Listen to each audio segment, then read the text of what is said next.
el ciclo de vida de desarrollo de software? No es más que un conjunto de fases por las que pasa el sistema que se está desarrollando.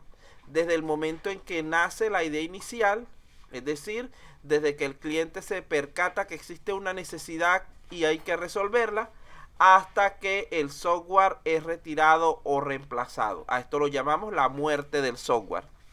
También a este ciclo se le denomina a veces paradigma.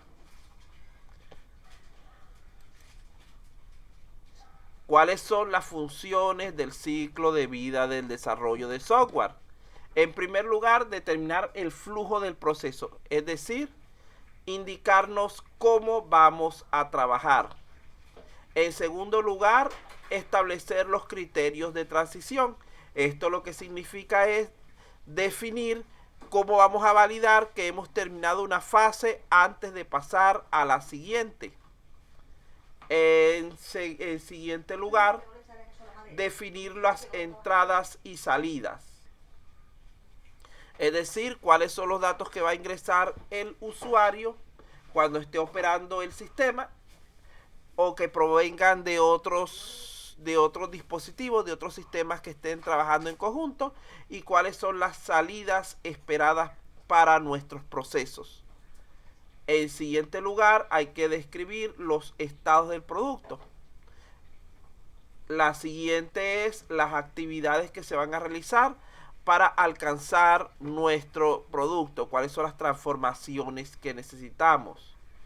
Y finalmente tenemos definir un esquema que sirva como base para planificar, organizar, coordinar, desarrollar todo este proceso del que estamos hablando.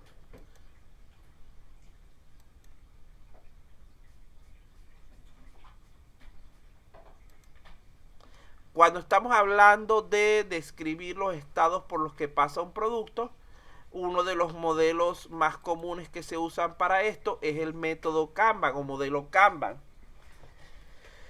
el cual en su versión más simplificada nos permite de forma gráfica hacer el seguimiento del avance de las actividades del proyecto con simplemente 3 estados: pendiente, que son tareas que no se han iniciado; en progreso, tareas que no se han terminado pero que ya se están realizando; y terminadas son las tareas ya finalizadas, las que ya han culminado.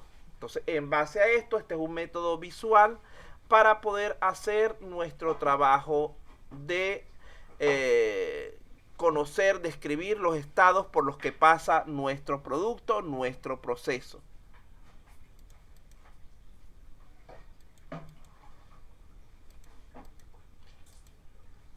Por otro lado, cuando hablamos de definir las actividades a realizar para transformar el producto, generalmente para ello hacemos uso de una EDT, es decir, una estructura de desglose del trabajo. Ya en la próxima clase vamos digamos que a explicarla en detalle, porque ustedes deben construir algo como esto también.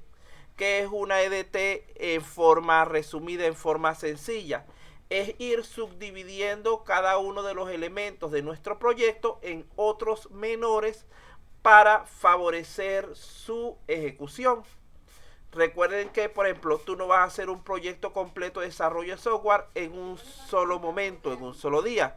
Tú tienes que estructurarlo en fases de acuerdo al modelo que estés aplicando. Por ejemplo, el modelo RUC tiene 4 fases. Los modelos ágiles tienen cierta cantidad de fases también. Una vez que lo has dividido en fases, cada una de ellas las puedes dividir en las etapas que consideres necesarias para agilizar el trabajo. Entonces, por ejemplo, la fase de comunicación puede dividirse en reuniones con el cliente, análisis de la información obtenida de las reuniones y presentación de resultados, podría por decir algo. Luego de allí, cada una de esas etapas puede dividirse en actividades. Entonces, la reunión con el cliente está formada por una actividad de inicio, un desarrollo y un cierre, por decir de alguna manera. Luego, cada actividad está conformada por un grupo de tareas. La primera tarea puede ser presentarse al cliente, luego preguntar por el estado actual de la situación, etcétera. Se vean que lo que se busca es que cada vez los elementos sean más sencillos de comprender. ¿Para qué? Para poder llegar a construir adecuadamente nuestro sistema en base a muchas funciones pequeñas que terminen cumpliendo con nuestro objetivo grande. Y así es precisamente que se trabaja casi todo en la parte de ingeniería de sistemas, de desarrollo de software. Usamos la estrategia de divide y vencerás.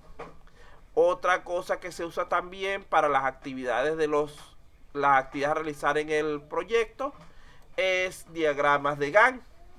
Estos diagramas nos permiten relacionar actividades con tiempo y con recursos, facilitando el proceso de seguimiento de nuestros proyectos.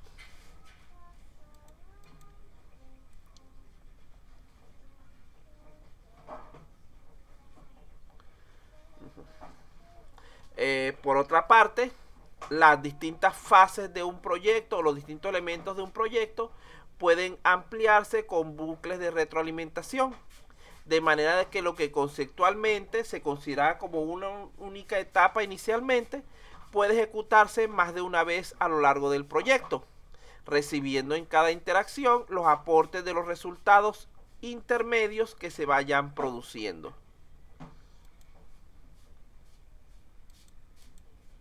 Ampliando esto sobre la organización del trabajo de las actividades, vean lo siguiente.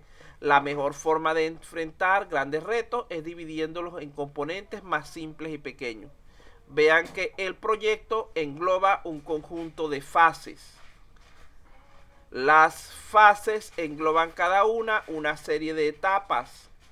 Cada etapa incluye dentro de sí diversas actividades.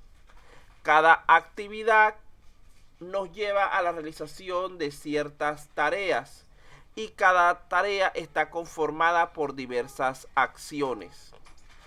A final de cuentas, definiendo estos elementos, podemos cumplir con los propósitos de nuestro proyecto de manera más eficiente.